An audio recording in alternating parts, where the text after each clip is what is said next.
Hi, everyone. Welcome back to Talkova. I'm so happy you're here with me today. My name is Julie, and this is our friendly place to learn English, step by step. Today, we're going to learn English with a voice story. A simple story, an easy story, but also a little mysterious. Don't worry, it's not scary, just fun. And yes, it will help your English listening grow faster than you think. In this lesson, you will practice real, simple English, the kind you can use every day. The story today has two voices, me and someone special. First, I will talk with you, guide you, and make everything clear. Then, a friend will join us, and he will take you into a small voice story. You don't need to understand every single word. Just listen, relax, and enjoy the feeling of English. When you listen to stories, your brain starts to think in English naturally. That's why today's story is perfect for your level. And remember, you are not alone. I'm right here with you. So, are you ready? Let's start with a small warm-up before the story begins. Today's goal is simple. Listen to the story, understand the main idea, and repeat after me if you want. This practice helps your pronunciation, your listening, and your confidence. Okay, take a deep breath with me. Good. And now, it's time. I want you to meet someone. He's quiet, he's calm, and he has a little story for you tonight. His name is Jack, and his story starts in an old house. A very old house. Are you ready to go inside that house with him? Don't worry, I'll be here, listening with you. Okay, let's call him in. I remember the first time I saw that old house. It was standing alone at the end of a narrow road. The paint was broken, the windows were dusty, and the wind made the door move very slowly. I didn't want to go inside, but something pulled me there. Maybe it was the strange letter I found that morning. The letter said only one sentence. Come to the house before sunset. I didn't know who wrote it. I didn't know what they sent it to me, but I couldn't stop thinking about it. So here I was standing in front of the old house. The air around it felt heavy, like the house was waiting for someone. I pushed the door gently. It made a long, slow sound. Inside, the light was low, and the smell was old, like books and dust. I took one step inside. The floor made a soft crack under my shoe. I looked around. There was a table with a candle.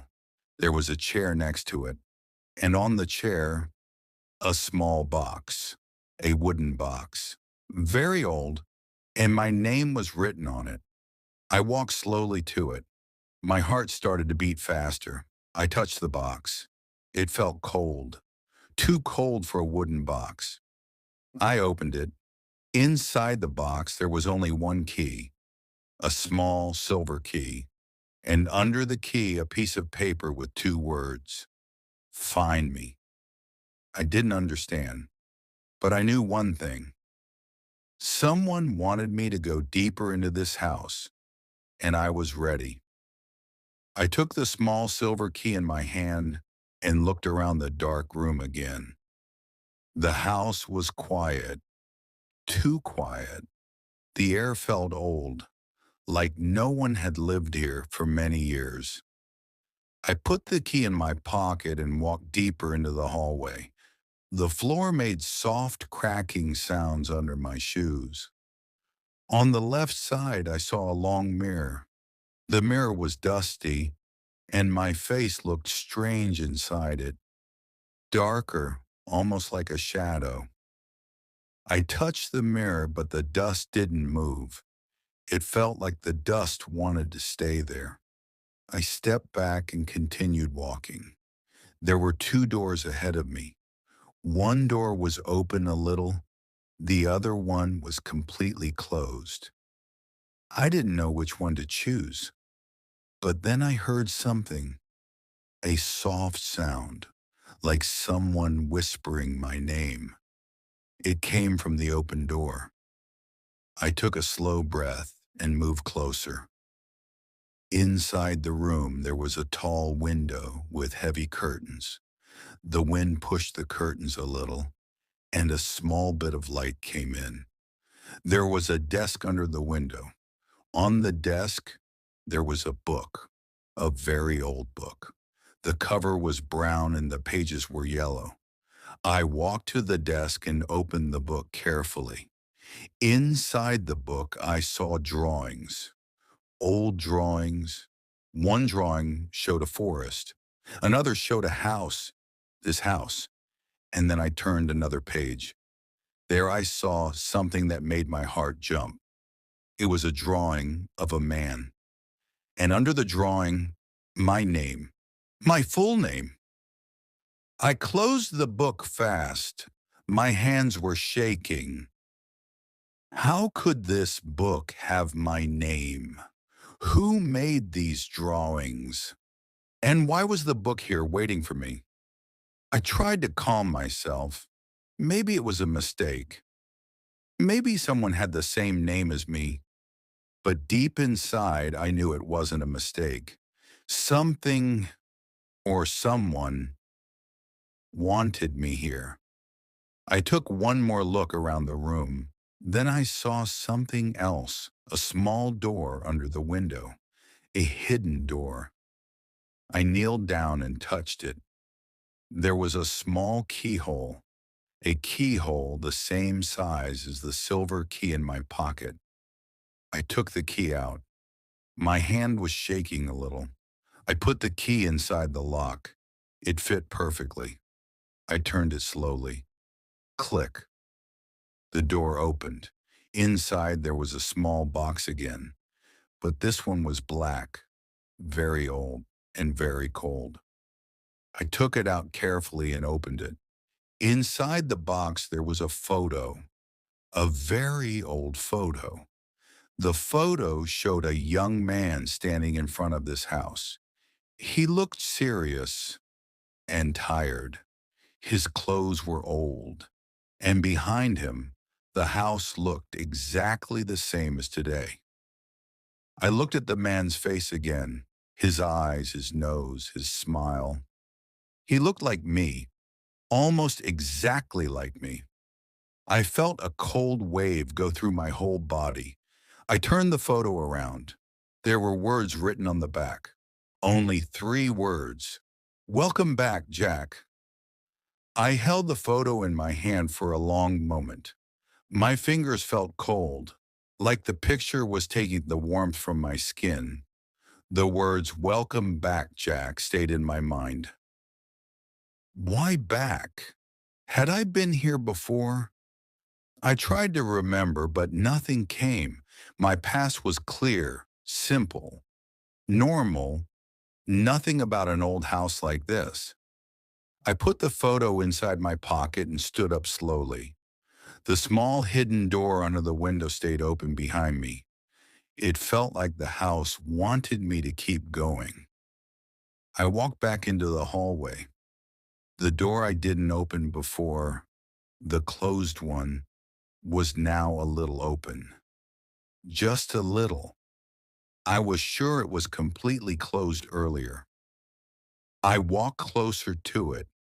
The air near the door felt colder.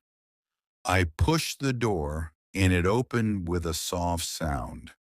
Inside was another room. This one was darker than the others. A small light came through a hole in the roof. Dust moved inside the light, slowly floating in the air. There was only one thing inside the room, a chair, and on the chair, another box. This box was bigger than the last ones. It was gray, made of metal, and looked very old. I walked toward it, step by step. My hand felt heavy when I reached for the box. I touched it. It was ice cold. I pulled my hand back for a second, then tried again. I lifted the lid. Inside the box there was a notebook, a small brown notebook with a broken cover. I opened it slowly. On the first page there was handwriting. The handwriting looked familiar, like someone I knew, or maybe like mine. The words said, "If you read this, it means you found the house again." Again. That word appeared again. I turned the page. There were more sentences. "You don't remember everything yet. That is normal. Keep going. The truth is inside the last room." I looked up from the notebook and stared at the dark walls around me. Last room? How many rooms were in this house? I turned another page. There was a small drawing. It showed a map of the house, a simple map. 3 rooms behind me, and 1 room at the end of the hallway. A long room, a room with no windows. The last room. I closed the notebook and put it gently inside my jacket.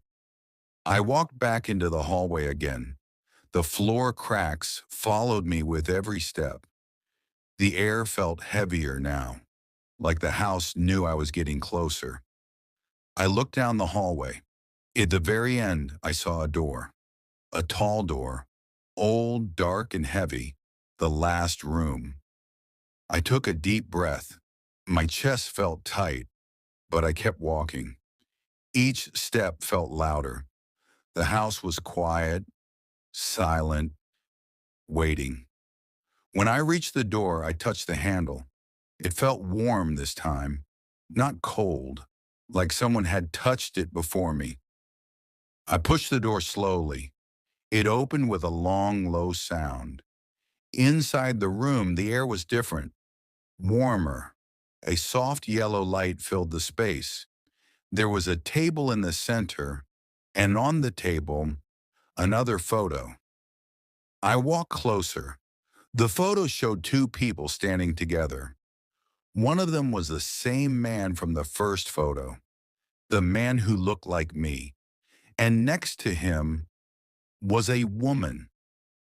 Her face was calm, soft, but her eyes looked sad. On the bottom of the photo, there were words, "Don't forget her." I looked at the photo again and felt a strange pressure in my chest. The words, "Don't forget her," stayed in my mind. Who was she? Why did her eyes look so sad?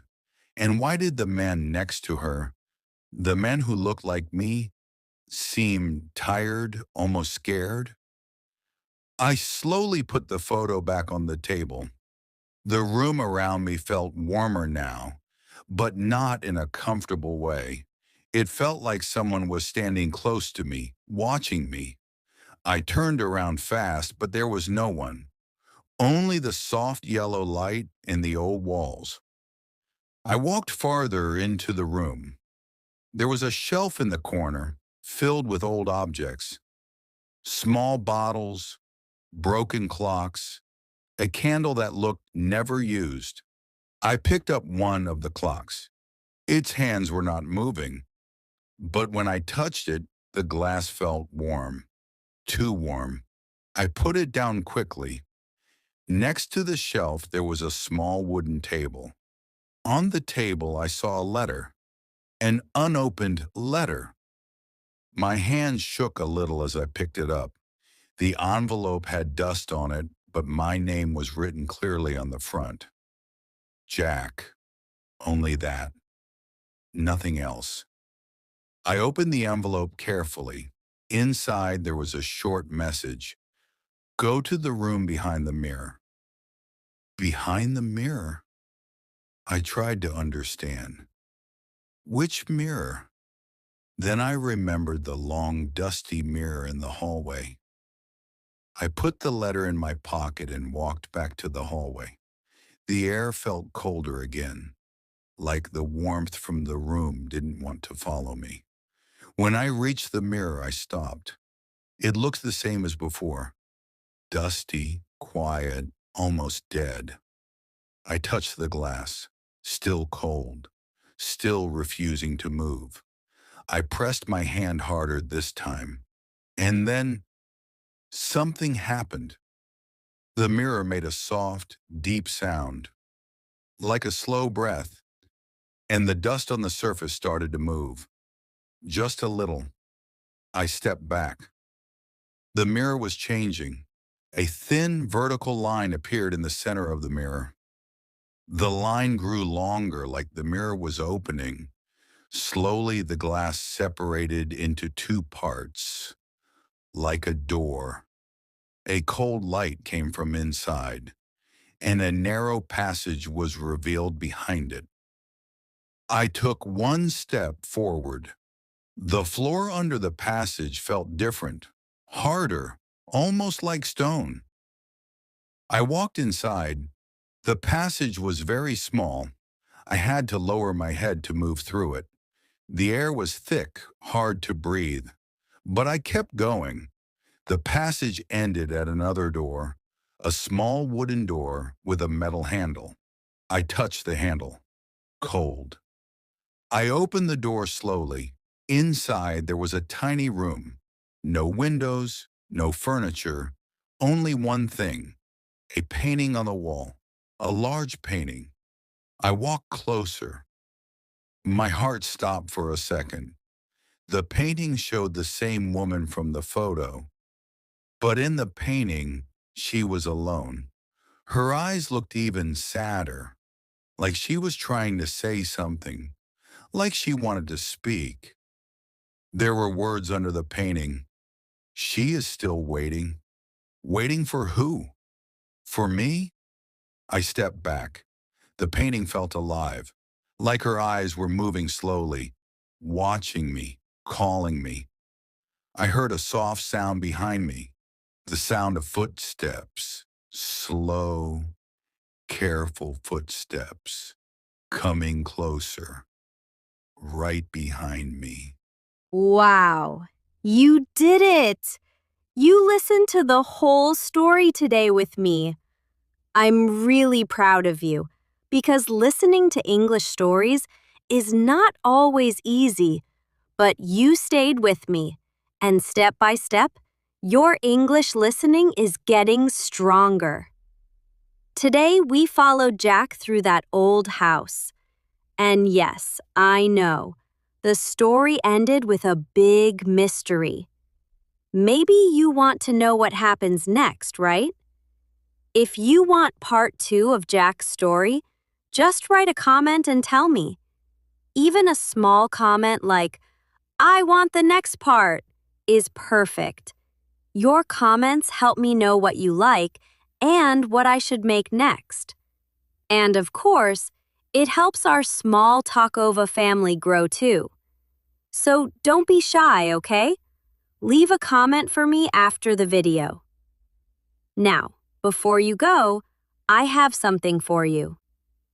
If you want to continue practicing your English today, I recommend watching the next video, Talking About Weather in English. It's simple, fun, and very useful for daily conversations. You can find it easily on the end screen. Just tap it and keep learning with me. Also, if you enjoyed today's voice story, please hit the like button. And don't forget to subscribe to Talkova. It helps me make more lessons, more stories, and more fun videos for you. Every like and every subscribe really counts. Thank you for supporting this channel. And before we finish, I want to tell you something important. Learning English is a journey. Some days are easy, some days are hard, but every day you try, you grow. You don't need to be perfect. You just need to keep going. One story today, one new video tomorrow, and soon You'll look back and see how far you've come. I believe in you. Really. Okay, my friend. It's time to close today's lesson. Thank you for being here with me. Thank you for choosing Talkova. Thank you for giving your time and your energy to learn something new. I'll see you in the next video. Don't forget to check Talking About Weather in English on the end screen. Keep learning, keep going, keep shining. Bye for now, and have a beautiful day.